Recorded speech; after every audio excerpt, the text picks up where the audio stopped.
Atlanta Falcons, Kaleb McGary was carted off the field today, and that's a huge blow for the Falcons. You have to understand now, with us having a left-handed quarterback, Kaleb McGary's position is much more important than it was in the last few years. Now, the right tackle is a very important position, but when you have that quarterback that throws the opposite way, he's basically what Jake Matthews have been for Matt Ryan for the past 10, 11, 12, you know what I mean? So with that being said, this is a pretty big blow. Storm Norton, who actually played pretty decent, is also out for like 6 to 8 weeks. So we don't know how that's going to play out.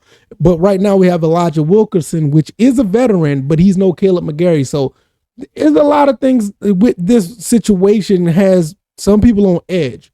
You know, when you had a right-handed quarterback, it wasn't the worst thing in the world, but you got the future quarterback that's left-handed, that's very talented. You want him to have as much protection as possible. So this is going to be something that we're going to have to be looking at really closely. I'm looking at this report that's on foxnews.com. This is like the latest report that I've seen as of this recording. And basically what it says that the Falcons offensive tackle depth will be tested if McGary misses extended period of time. So like he's been carted off the field. So that is a possibility. Backup swing tackle Storm Norton underwent ankle surgery and expected to be out 6 to 8 weeks. So that's like 2 months. So that's like pretty much like the first, 5-6 games of the season. Storm Norton had not been practicing with the team for most of training camp. This is really interesting that they said this right here on this last statement right here, which I don't know how to take this, but like I said, this is the earliest, this is the latest report that we got that I've seen on the internet. It says the Falcons hope McGary will be healthy in time for their week 1 matchup against Tampa Bay. So I'm not going to say that yay or nay this, but with him being carted off the field, it kind of make you think that I don't know about that. So we just have to think as of right now, it's going to be Elijah Wilkerson. I don't know if they're going to try to sign somebody else because a lot of tackles have been pretty much taken off the board when it comes to free agency. So right now, we're looking like we're really nervous right now, especially with McGary. He just signed a 2-year extension or a 2-year deal. So we're like, man, this is a big blow to the progression of Michael Penix. Even though I think he'll be fine as long as you can keep him upright enough for him to release the football. But you want a guy like Kaleb McGary to be that person that's on your blind side. So we're going to keep a lookout for that. The other thing I want to talk about is CJ Henderson, which don't pay attention to the article. I love SI.com, but they did spell his name wrong in the title. But CJ Henderson was recently signed to the Atlanta Falcons, and he's left an impression. He had an interception in practice, and you have pretty much a loaded, I ain't going to say loaded, but you got a secondary that's, especially in the cornerback side, that pretty much could weather the storm throughout the season. It's not the worst at that position, especially when you got the guys that are up front that's now. But with CJ Henderson here, we may have a situation where somebody that we may like, that we really like, may end up being on the bench. You still got guys like Clark Phillips, you got Mike Hughes, you have D. Alford, you got some guys who actually can play. But when you have CJ Henderson here, who's a former first rounder, if he continue to make the impressions that he's leaving on the team, he may find a spot on this team where he'll be playing a bigger role than any of us would have thought like a month ago if we bought this up. CJ Henderson coming, all right, he might be all right. But now with how the things are going, that may be a really big deal. Now, I could go down this article, but I don't want to go into it too much because he did leave an impression on the coaching staff and people are starting to like him being on the team or whatever the case may be. And he did make an impression by making an interception in practice. I want to know if he's going to be playing against Dallas. That will be really interesting to see if he's going to get some playing time when you play Dallas in the preseason. That's going to tell you a lot. And if he does very well, if he does everything that the coaches them ask him to do, we may be looking at a situation where somebody could get cut and you might want to put him in a spot.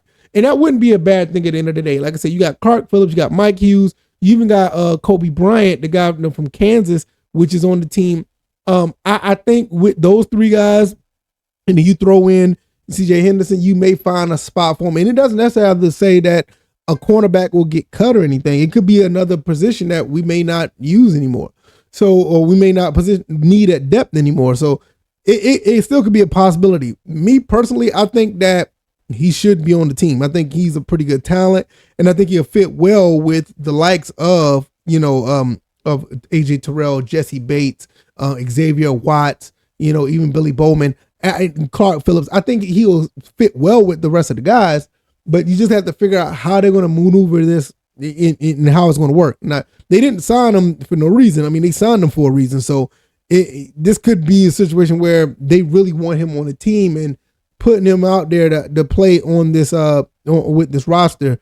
And if he does play with Dallas against Dallas and actually show something to make them think twice about getting rid of him and actually putting him on the team, that would be a big help. So I mean, you won't hurt either way, but I think it'll be more of a plus if you did have CJ Henderson. So at the end of the day, we're looking at Kaleb McGary. We got our fingers crossed. I don't know how that's going to play out. Maybe it's like a ankle injury. They said it's lower left leg. Hopefully it's not anything with the knee, because you know how that goes. That could put you out for the entire season. Even with the ankle, that could put you out for a good bit of time. And if he had to be carted off the field, that could mean a lot of things. I mean, being carted off, a guy that big, I mean, he's like 6'8", 300 plus. I mean, he may not want to put any weight on that leg, so that could have been a precaution, or anything like that. And for us not to get any information as of right now, they still can say they're going to do an MRI, so we'll get more information at the time. But if it was really a really bad significant injury, we'll get an inkling of information about what's going on, but we haven't heard anything. As far as CJ Henderson goes, hey, look, I think this is going to be a win-win if you keep him on the team. If you don't, you still got some guys that can, weather the storm. But I think having CJ Henderson would be a really big help for the secondary. Like I said, we already got pretty good guys up front. Brandon Dorless is coming along. Ruka Rororo. You got those two guys coming in. It makes Grady Jarrett an afterthought as of right now. We just don't know how far that's going to go. But those guys are making noise. You still have the linebackers. What we got, the two rookies that are coming in with Walker and Pierce. And we already know what the secondary is about. I mean, the secondary actually played fairly good last year.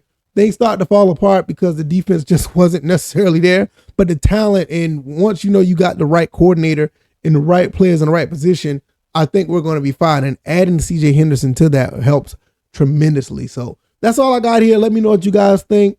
I appreciate everybody who's been rocking with me. We're definitely going to continue to rock and roll over here. Shout out to everybody who's been supporting the channel, everybody who's been here for the Georgia Southern stuff, people who've been here for the Falcons stuff, the Hawks. Very soon we will be talking about that as well. And hopefully you guys enjoyed this video. Let me know what you guys think. And I'll see you guys on the next one. All right, y'all take it easy and y'all be blessed.